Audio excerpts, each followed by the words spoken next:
ಮತ್ತೊಂದ್ ಕಡೆ ಸರ್, ಶಿವಮೊಗ್ಗದ ವಿಚಾರಕ್ಕೆ ಬರೋದಾದ್ರೆ ಸುಮಾರು 70 ವರ್ಷಗಳ ಸಮಸ್ಯೆ ಶರಾವತಿ ಸಂತ್ರಸ್ತರದ್ದು.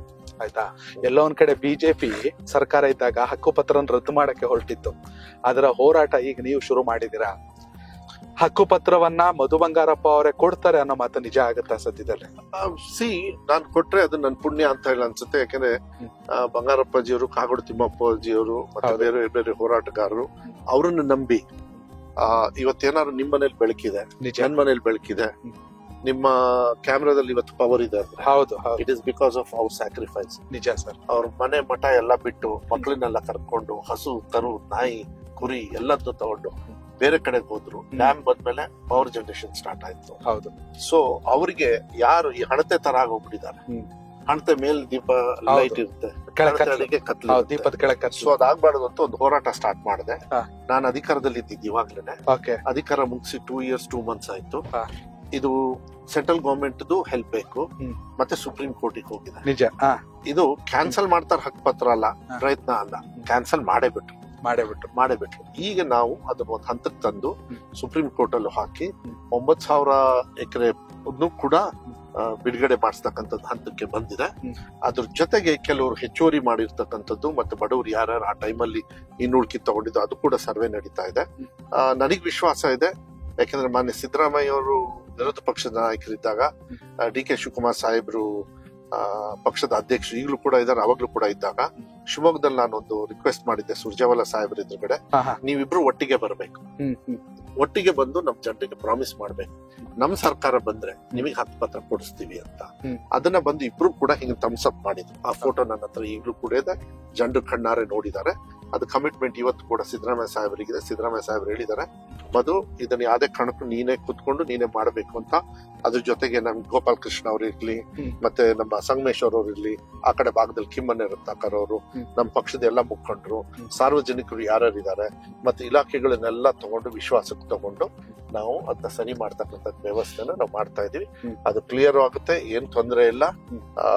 ನನಗ್ ವಿಶ್ವಾಸ ಇದೆ, ಬಡವರಿಗೆ ಹಕ್ಕನ್ನ ಕೊಡ್ತಕ್ಕಂಥದ್ದು ನಮ್ಮ ದೇಶದ ಕರ್ತವ್ಯ, ಅದಾಗುತ್ತೆ ಅಂತ ಹೇಳಿ ನನಗೆ ವಿಶ್ವಾಸ ಇದೆ. ಓಕೆ ಶಿವಣ್ಣ ಬಾಯ್. ಸೊ ನನಗ್ ವಿಶ್ವಾಸ ಇದೆ, ಹಕ್ಕುಪತ್ರ ಕೊಡ್ಬೇಕು ಅವರಿಗೆ. ಎಷ್ಟೇ ಇದ್ರೂ ಕಾನೂನು ಕೂಡ ಸಡಿಲ ಮಾಡಿ ಕೊಡ್ಬೇಕಾಗತ್ತೆ. ಸ್ವಲ್ಪ ಅಲ್ಲಿ ಏನಾಗಿದೆ, ಕೆಲವರು ಹೆಚ್ಚುವರಿ ಮಾಡ್ಬಿಟ್ಟಿದ್ದಾರೆ. ಹೆಚ್ಚುವರಿ ಸ್ವಾರ್ಥಕ್ಕೆ ಮಾಡಿದ್ರೆ ಕಷ್ಟ ಆಗ್ತದೆ. ಅದು ನಾವು ಕರೆಕ್ಟ್ ಆಗಿ ಅದನ್ನ ನೋಡ್ಬೇಕಾಗತ್ತೆ. ನಾನು ಅದು ಕುತ್ಕೊಂಡು ನಾನ್ ಡಿಸಿಷನ್ ತಗೊಳ್ಳೋದಕ್ಕಾಗೋದಿಲ್ಲ, ಅದಕ್ಕೊಂದು ಕಾನೂನು ಇರುತ್ತೆ. ಬಡವರಿಗೆ ಸಹಾಯ ಮಾಡಬೇಕು ಅಂತ ಹೇಳಿದಾಗ ಅದು ಒಳ್ಳೇದೆ. ನಾನು ಸರ್ಕಾರಗಳಿಗೆ ಮತ್ತೆ ಈ ಒಂದು ಕೇಂದ್ರ ಸರ್ಕಾರದವರಿಗೆ, ಫಾರೆಸ್ಟ್ ಡಿಪಾರ್ಟ್ಮೆಂಟ್ ಅವ್ರಿಗೆ ಒಂದ್ ಹೇಳಲಿಕ್ಕೆ ಇಷ್ಟಪಡ್ತೀನಿ. ನೋಡಪ್ಪ, ಈ ದೇಶದೊಳಗೆ ರಾಮನ್ ಅವರು ಲೋಹಿಯಾ ಅವರು ಬಗೈರ್ ಹುಕುಂ ಅಂತ ಹೇಳಿ ಒಂದು ಹೋರಾಟವನ್ನು ಸ್ಟಾರ್ಟ್ ಮಾಡಿದ್ರು. ಎಲ್ಲರೂ ನಾವು ಬಗರುಕುಂ ಅಂತ, ಬಗರುಕುಂ ವರ್ಡ್ ಇಲ್ಲ, ಇಟ್ ಇಸ್ ಬಗೈರ್ ಹುಕುಂ. ಬಗೈರ್ ಇಸ್ ಉರ್ದು ವರ್ಡ್. ಹುಕುಂ ಅಂದ್ರೆ ವಿತೌಟ್ ಪರ್ಮಿಷನ್ ಹೋಗುವಂತ. ಅವ್ರು ಹೇಳ್ತಾರೆ, ಈ ದೇಶದ ಪ್ರಜೆ ನೀನು, ದುಡಿಯಕ್ಕೆ ನಿಂಗ್ ಜಮೀನ್ ಇಲ್ಲ ಅಂದ್ರೆ ನೀನ್ ಎಲ್ಲಿ ಬೇಕಲ್ಲಿ ಹೋಗಿ ದುಡಿಯಕ್ ಸ್ಟಾರ್ಟ್ ಮಾಡು, ಅದೇ ನಿನ್ ಜಮೀನು ಅಂತ ಹೇಳಿ ಒಂದು ಹೋರಾಟ ಮಾಡ್ತಾ ಇರೋದು. ಡೀಟೇಲ್ಸ್ ನನಗೆ ಗೊತ್ತಿಲ್ಲ, ರಾಮನ್ ಅವ್ರು ಲೋಹಿಯಾ ಅವರು. ಅದನ್ನೆಲ್ಲ ನಮ್ ತಂದೆಯವರೆಲ್ಲ ಇಷ್ಟಪಟ್ಟು ಅದಕ್ಕೆ ಅಡಿಕ್ಷನ್ ಆಗಿ ಜನರಿಗೆ ಸಹಾಯ ಮಾಡ್ತಕ್ಕಂಥದ್ದು ಮಾಡ್ಕೊಂಡು ಬಂದ್ರು. ಬಟ್ ಇಲ್ಲಿ ಏನಾಗ್ಬಿಟ್ಟಿದೆ, ನಮ್ಮನ್ನ ಕಳ್ಳರ ತರ ನೋಡ್ತಾರೆ. ಹೌದು, ಯಾಕಂದ್ರೆ ನಾವೆಲ್ಲ ಕಾಡ್ ಕದ್ದು ಬಿಟ್ಟಿದೀವಿ ಅಂತ. ಇರ್ಬೋದು ಕಾಡು ನಾಶ, ಬಟ್ ಅಗೇನ್ ನಿಮ್ಗೇನ್ ಇದು ಹೆಂಗ್ ಕಾಣಿಸ್ತಾ ಇದೆ? ಇದು ಮಲ್ಟಿ ಸ್ಟೋರಿ ಬಿಲ್ಡಿಂಗ್ ಇದೆಯಾ? ಇಲ್ಲ ಸರ್. ಇಲ್ಲಿನು ಕಾಂಕ್ರೀಟ್ ಇದೆಯಾ? ಇಲ್ಲ. ಮರ ತೆಗೆದು ಅಡಕೆ ಮರ ಇರ್ಬೋದು, ಬಟ್ ಏನೋ ವ್ಯವಸಾಯ ಮಾಡ್ತಾ ಇರ್ಬೋದು. ಕಾಂಕ್ರೀಟ್ ಮಾಡಿಲ್ಲ ನಾವು. ನಿಜ. ಇದನ್ನ ಹೋಗ್ಬಿಟ್ಟು ಬೆಂಗಳೂರಲ್ಲಿ ಮಾಡಿರೋ ಲೂಟಿನ, ಹೌದು ಕರೆಕ್ಟ್, ಬೆಂಗಳೂರಲ್ಲಿ ಮಾಡಿರೋ ಲೂಟಿನ ನಮ್ಮ ಹಣೆ ಪಟಕ್ ಹಾಕ್ಬೇಡಿ. ಇದಕ್ಕೆ ಆಮೇಲೆ ನೀವ್ ಅದನ್ನ ಅಷ್ಟು ಈಸಿಯಾಗಿ ನಿಲ್ಸಕ್ಕೂ ಆಗಲ್ಲ, ತಗೊಳ್ಳಿ.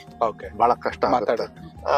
ನೋಡಿ, ಇದು ಮಲ್ಟಿ ಸ್ಟೋರಿ ಬಿಲ್ಡಿಂಗ್ ಇದೆಲ್ಲ ಬಗರುಕುಂ ಇರ್ಬೋದು, ನಾನು ಇಲ್ಲ ಅಂತ ಹೇಳಲ್ಲ, ಬಟ್ ಟ್ರೈ.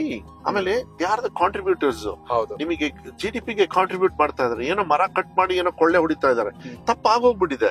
ಹಿರಿಯರು ನಂಬ್ಕೊಂಡ್ ಮಾಡಿದ್ದಾರೆ, ಏನು ಮಾಡಕ್ಕಾಗಲ್ಲ. ಹೊಟ್ಟೆಗೆ ಹೌದು ಸರ್, ಕೆಲವರು ಅತಿಕ್ರಮಣ ಅತಿಯಾಗಿ ಮಾಡಿದ್ದಾರೆ, ನಾವ್ ಎಕ್ಸೆಪ್ಟ್ ಮಾಡಲ್ಲ, ನಾನು ಒಪ್ತೀನಿ ಅಂತ. ಬಟ್ ಹೊಟ್ಟೆ ಪಾಡಿಗೆ ಮಾಡಿದವ್ರನ್ನ ನೀವು ಈ ದೇಶದ ಪ್ರಜೆನ ಟೆರರಿಸ್ಟ್ ತರ ನೋಡಕ್ ಕರೆಕ್ಟ್. ನಿಮಗೆ ಅನ್ನ ಕೊಡೋರು ಯಾರು? ಹೌದು, ಅನ್ನದಾತ. ಸೊ ಅದನ್ನ ನಮ್ ತಂದೆಯವರು ಇಂಥವ್ರನ್ನೆಲ್ಲ ನಂಬ್ಕೊಂಡು ಮಾಡಿರೋದ್ರಿಂದ ಐ ಥಿಂಕ್ ನಾವು ಮಾಡ್ಲೇಬೇಕಾಗುತ್ತೆ. ಹೌದು. ಏನ್ ಕೇಶವಣ್ಣ, ಮತ್ತೆ ಬರಲ್ಲ? ಬರ್ತೀರಾ? ನೀನು ಬರ್ತೀನ? ಬಾ, ಕಾರಲ್ಲಿ ಕುತ್ಕೋ, ಅಲ್ಲಿ ಕೂರು. ಬರ್ತೀರಾ ಕೇಶಣ್ಣ? ಕೂರಿ ಕಾರ್ ಕೇಶಣ್ಣ ಕರ್ಕಳೆ ಬರ್ರಿ ನೋಡೋಣ. ಅವ ಆರಾಮಿದ್ಯಾ? ಆರಾಮನಪ್ಪ? ರೈಟ್. ಓಯ್ ಟಾಟಾ ಮಾಡ್ತದ ಅಲ್ಲಿಂದ. ಚಂದ ಅಲ್ಲ? ಕನೆಕ್ಟ್ ಕರ್ನಾಟಕ, ಇದು ನಿಮ್ಮ ನೆಟ್ವರ್ಕ್.